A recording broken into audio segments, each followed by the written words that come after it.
if that picture brought up something for you physically in your body, then you're in the right place. Let's talk about this control that churches, especially in the 90s, but they're still doing it, exerted over children, over women, and even over men. This wasn't just a cute illustration. It was a control system. It wasn't protective. We were told that, you are under the covering of your husband or your dad if you weren't married, by the way, ladies. And he's under the covering of the church, which is under the covering of God. But none of that is biblical. It's just a way to control and dominate.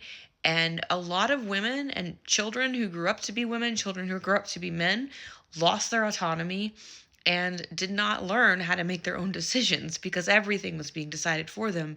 And there was this fear of stepping out of line.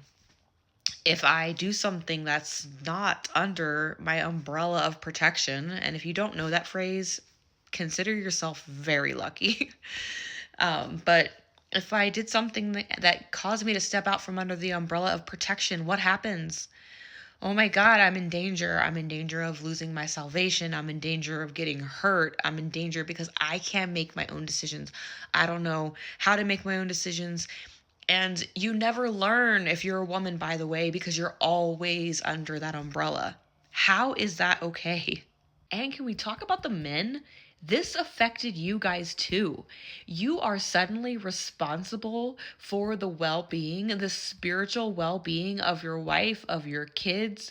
Like, that is ridiculous to put all of that on one person. And we're not talking about being responsible for raising your children right. We're not talking about that. We're not talking about being responsible for being there for your partner that you committed to. That's not what we're talking about. We are talking about if your wife or your kids do not believe what you believe, you are responsible for that. That is falling on you. You have to, wear the pants in the family. And not every man is created that way. Sorry, there are some men who just aren't. They end up marrying wives who take the lead. And then you see a lot of chaos ensue in these churches where you have a wife whose personality is more driven, is more forward. Maybe she's more of an extrovert. She organizes better. And then she marries a husband who just, that's not his strength, and he has other strengths, right? But he's not somebody who rises up and leads the way that it's supposed to look like in the church. And that creates so much tension and frustration in marriages, and it also really knocks the guy down, and that's not okay either.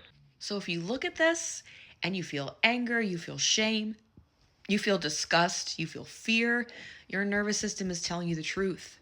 You were never designed to live under an umbrella. You were designed to live a life. You know it's bad when a chart looks like an MLM, but it's actually your childhood theology.